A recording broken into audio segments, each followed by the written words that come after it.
여러분, 혹시 나 좀 더 나은 사람이 되고 싶다 이런 생각해 보신 적 있으세요? 아마 다들 한 번쯤은 해보셨을 거예요. 지금으로부터 무려 2500년 전 공자는 바로 이런 더 나은 사람을 딱 한 단어로 불렀습니다. 바로 군자죠. 오늘은 동양 철학의 심장이라고 할 수 있는 논어를 펼쳐서 이 군자가 된다는 게 도대체 뭔지 그 진짜 의미를 한번 파헤쳐보겠습니다. 자, 그럼 먼저 군자의 원래 뜻부터 한번 살펴볼까요? 이게 되게 재밌는 게요. 군자라는 말, 사실 공자가 만들어낸 말이 아니에요. 그 이전부터 있었던 단어거든요. 근데 그 뜻이 우리가 아는 거랑은 정말 완전히 달랐습니다. 공자가 이 평범했던 단어를 어떻게 완전히 새롭게 바꿔놨는지 제대로 알려면 이 원래 뜻부터 아는 게 중요하겠죠? 네, 바로 이겁니다. 원래 군자는요, 그 사람의 인격이나 됨됨이 이런 거랑은 전혀 상관이 없었어요. 그냥 말 그대로 지위가 높은 사람, 그러니까 혈통 좋은 귀족을 부르는 말이었던 거죠. 태어날 때부터 딱 정해지는 거예요. 내 노력으론 바꿀 수 없는 그런 신분 말입니다. 자, 그런데 바로 여기서 공자가 정말 엄청난 말 그대로 철학적인 혁명을 일으킵니다. 군자라는 이 개념을요, 핏줄 좋은 사람들만의 특권에서 확 뺏어와 버려요. 그리고는 완전히 새로운 의미를 부여하죠. 덕을 갖춘 사람. 이제 군자는 더 이상 타고나는 게 아닙니다. 누구나 정말 누구나 노력하면 도달할 수 있는 그런 경지가 된 거예요. 이게 바로 이 이야기의 핵심이에요. 가장 중요한 변화죠. 공자는 군자를 판단하는 기준을 바깥에 보이는 지위에서 우리 내면의 도덕으로 완전히 옮겨온 겁니다. 그러니까 이제 더 이상 당신 부모가 누구냐가 중요한 게 아니에요. 당신이 오늘 어떻게 살고 있느냐, 이게 중요해진 거죠. 정말 대단한 전환 아닌가요?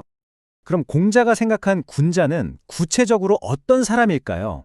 이게 들어보면요, 막 뜬구름 잡는 얘기가 아니라 정말 놀랍도록 현실적이고 실천적인 특징들을 가져요. 첫째, 말과 행동이 같아요. 그리고 무슨 일이 생기면 쟤 때문에 이렇게 남 탓부터 하는 게 아니라 혹시 나한테 문제는 없었나 하고 자기 자신을 먼저 돌아봅니다.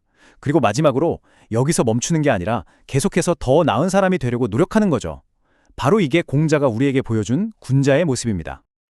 자, 이 군자라는 그림을 더 선명하게 보고 싶으면요, 그 반대편에 있는 인물을 딱 세워보면 됩니다. 일종의 그림자 같은 존재죠. 공자는 군자에 반대되는 개념으로 소인, 글자 그대로 작은 사람이라는 개념을 제시했어요. 이 둘을 딱 비교해보면 군자의 길이 바로 이런 거구나 하고 그 차이가 아주 명확하게 보입니다. 논어에 나오는 정말 유명한 구절이죠. 군자는 화합하되 무리짓지 않고 소인은 무리짓되 화합하지 못한다. 이게 무슨 말이냐면요, 인간관계를 맺는 두 가지 스타일을 아주 그냥 정확하게 짚어낸 거예요.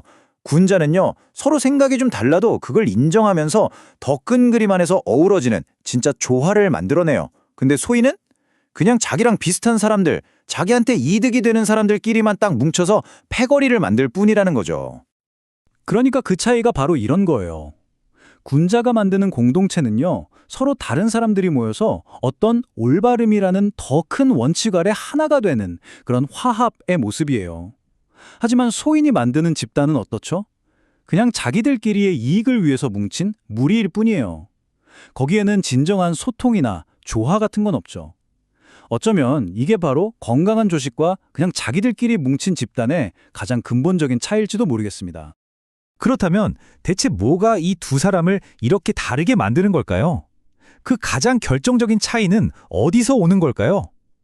그건 바로 마음 가장 깊은 곳에 있는 동기입니다. 우리가 매 순간 뭔가를 선택할 때 그들은 과연 무엇을 가장 먼저 생각할까요? 공자는 이렇게 말합니다. 군자는 덕을 생각하고 소인은 이익을 생각한다. 정말 이 한 문장에 모든 게 다 들어있지 않나요? 군자는 어떤 행동을 하기 전에 이게 과연 옳은 일인가, 즉 덕을 먼저 생각한다는 거예요. 하지만 소인은 이게 나한테 이득이 되나? 바로 이익을 먼저 생각하죠. 정말 단순한 기준 같지만 사실 우리 삶의 모든 방향을 결정하는 갈림길이 바로 여기에 있는 겁니다. 자, 그럼 이런 수천 년 전 이야기가 지금 21세기를 살아가는 우리랑 무슨 상관이 있을까요? 뜬구름 잡는 소리 아니냐고요? 천만에요. 지금부터 이 군자라는 개념을 우리 현실 속으로 한번 쭉 끌어와 보겠습니다. 어쩌면 오늘 제가 드리고 싶은 가장 중요한 메시지가 바로 이거일지도 모르겠어요. 군자는요, 저 멀리 있는 완벽한 성인 군자나 우리가 절대 도달할 수 없는 그런 이상이 아니라는 겁니다.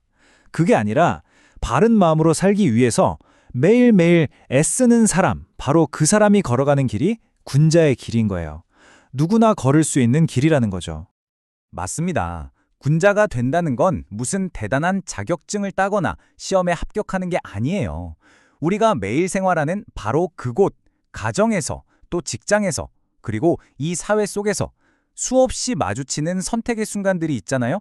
바로 그 순간에 내 이익보다는 이게 옳은 일인가를 한 번 더 고민하고 선택하려는 그 작은 노력, 그 노력 하나하나가 바로 내가 지금 군자의 길을 걷고 있다는 가장 확실한 증거입니다. 결국 모든 건 선택의 문제입니다. 덕의 길을 갈 것인가, 아니면 이익의 길을 갈 것인가. 이 질문에 대한 여러분의 대답이 바로 오늘 여러분이 어떤 길을 걷게 될지를 결정할 겁니다. 자, 여러분은 오늘 어떤 선택을 하시겠습니까?